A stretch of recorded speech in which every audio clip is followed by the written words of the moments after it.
Hey guys, so today let's talk about this brand new custom ROM for the Redmi Note 5 Pro, and this one is called ZenUI 5.0.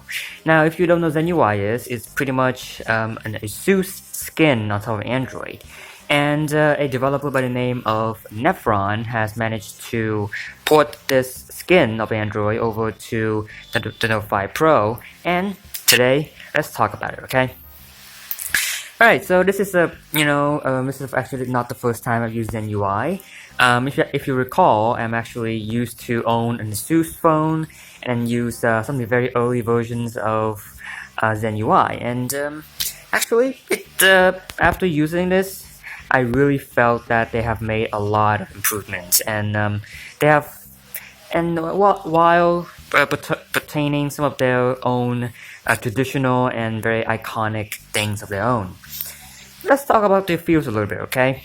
So the first thing that struck us is that it's a fairly stock felt skin, right? It's a fairly stock Android, has a stock Android feel to it. It has a lot of buttons, has a lot of material design stuff in it, and I kind of like it, right?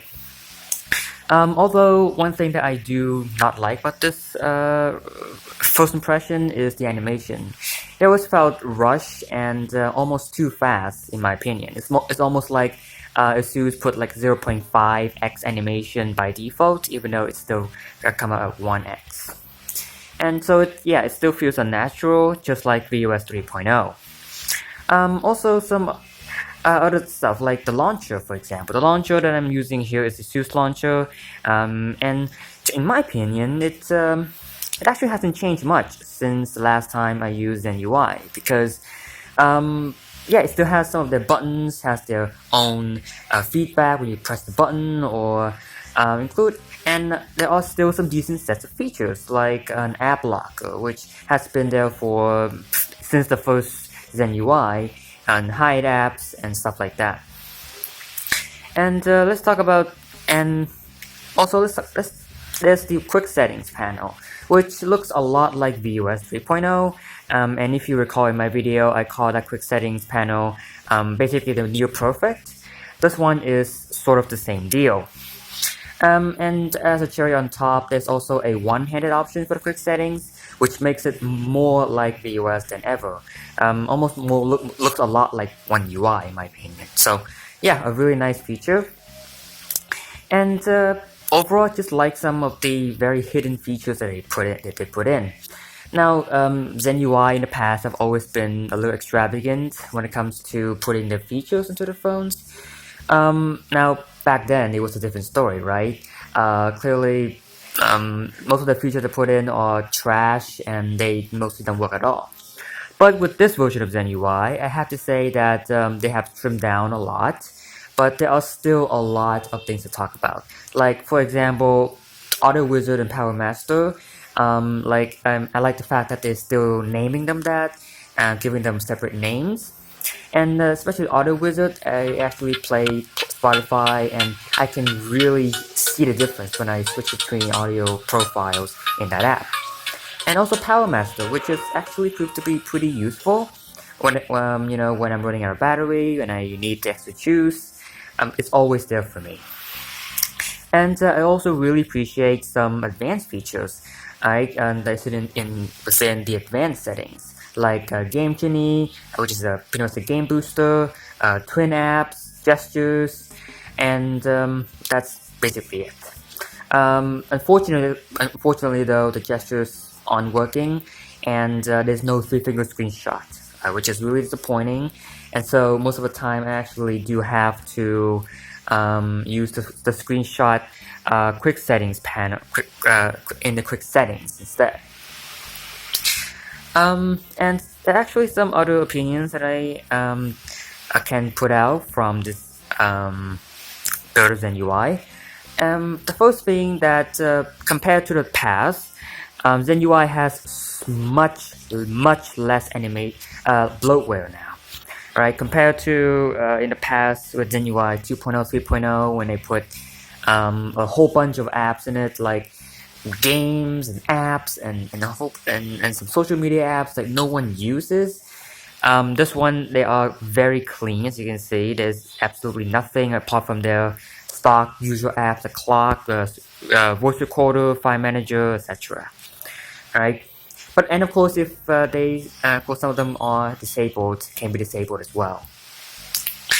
And I also like the fact that this is actually the only ROM that I use that has the animated three-button navigation.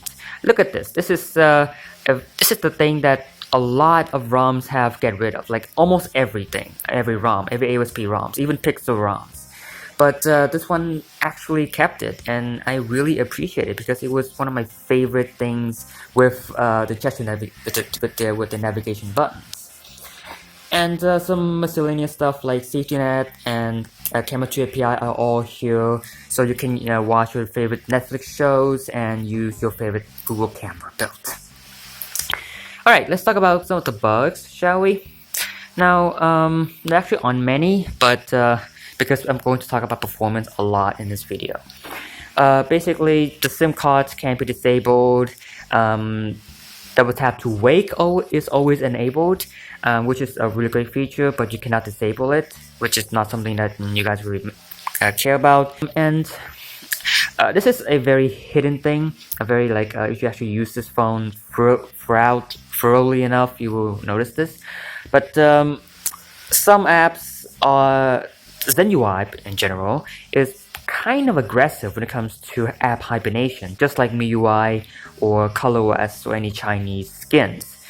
I don't know why, but some of my apps like Hydroculture, which reminds me to drink water, hasn't always been giving me consistent notifications, and most of the time just basically mute itself, which is very strange. And also it happens with other apps as well. When I opens in certain apps, notifications would just pop up everywhere. And that's all the bugs. Now lastly, I want to touch down a little bit on performance and battery life. This is something that I felt needs working, needs some improvement. Because this is not exactly the fastest ROM I've felt. Now, of course, this is a bit of a comparison because, ASP ROMs and ASUS always takes the cake. But this one felt a little laggy, or a little slower than usual. Throughout the time that I used this ROM, I've noticed a lot more occasional lags and delays when I open and closing apps. This is mostly due to the animations being weird and stuff. And it gets even more delaying when it comes to using the gesture navigation, which is why I'm still sticking up to 3-button navigation. And I think so far, no ASP ROMs has been able to impress me with the gesture navigations. It always been laggy, and the back gesture just sucks. And I want to touch, and also there's fingerprint recognition and face unlock. They all work just fine, but face unlock is especially slow when, and it only works when you swipe up the lock screen, right? Which is just really annoying.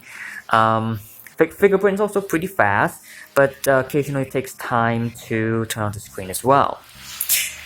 So yeah, pretty much performance isn't exactly this ROM's strong suit, and honestly, from the past to now, it has not always been the strongest suit because this is a fairly heavy skin. And when I used my phone pad in the past, I felt the exact same way. It was very slow, sluggish, and with a bunch of features caked into one ROM, into such a slow device. It is pretty understandable why that phone lagged. And finally, battery life is mostly fine, around 6 to 7 hours, which is not as impressive as the amazing 7 to 8 hours that I would get on other custom ROMs. So yeah, that's basically my reviews for ZenUI. It's a fine ROM, and if you really want to get away from the hassle of ASP custom ROMs or ASUS, this is a great ROM, I would say. If you could put up with the lags and the occasional delays when you open and close the app, those are the main issues. But other than that, there's actually not much to talk about with this ROM. It's mostly fine, and I do kind of recommend it. So So that's my review for ZenUI 5, ZenUI 6 for the Note 5 Pro.